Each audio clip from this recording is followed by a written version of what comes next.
Next up, we have our characteristics of residential infrastructure in rural Alaska. See a theme developing on infrastructure here. To improve energy efficiency and comfort with Maria Milan. And Maria, you're beaming into Alaska from Michigan State University. Yep. So, hi, everybody. I'm a grad student at Michigan State, and I'm working with Iowa State University on a project regarding energy efficiency in rural Alaska. So, there's a lot of challenges of living in rural Alaska, as we have seen in previous presentations, and this includes high energy and electricity bills, limited access to resources, since many communities are super remote and can only get supplies by plane or boat. And then a lot of the homes are not built for the climate or to adapt with the changing climate. So the purpose of our research was to characterize these challenges that are found in the community's houses in order to provide safer, more efficient homes to fit the lifestyles and lower energy costs. And you can see this graph on this slide has annual energy costs with a subsidizing program used in Alaska. The Bering Straits is where the community that we were in doing our research in is located, and these are much higher even than the national energy costs in what the US considers very cold climates or like the Northern Plains.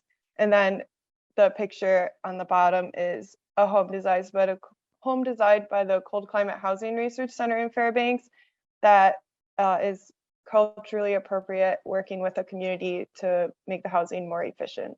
So next. So what I did was we collaborated with Unalakleet, located at that red star on the map on the Bering Sea. It's about 74% Alaska Native culture and about 700 people.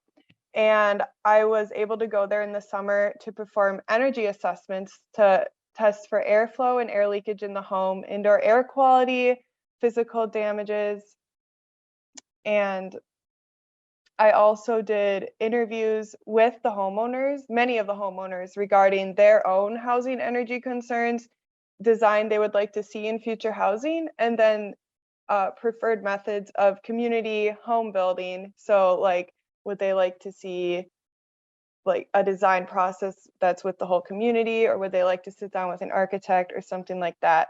And I used an ATV to bring all my equipment around. And then I also was able to get a nice picture of the community, the coastal area. Next. So I found a lot of surprising results.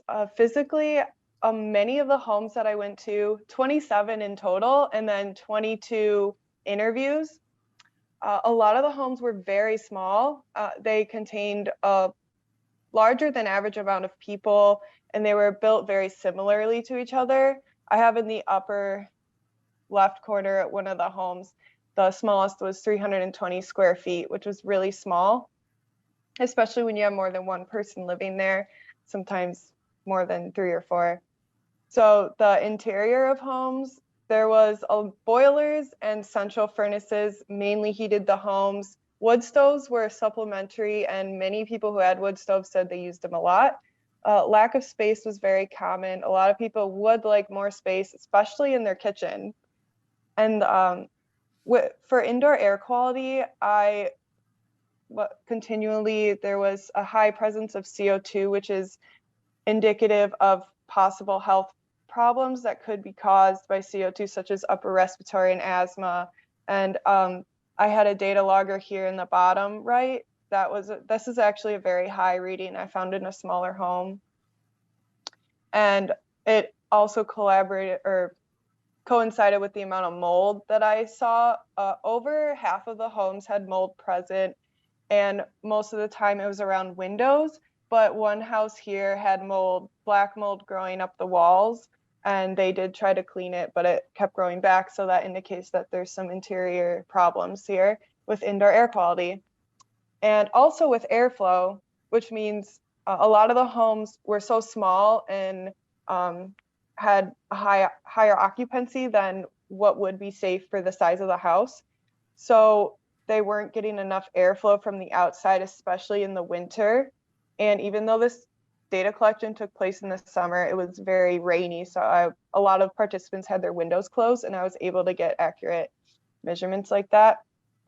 And so with that was a lack of mechanical ventilation, or as you can see, this bathroom fan here, someone put a tarp over it because it leaked cold air. And without mechanical ventilation, the indoor air quality could suffer and put occupants at risk of health problems. So last my interview, I had such a great time talking to everyone. I learned so much, and I learned so much more than I was able to bring.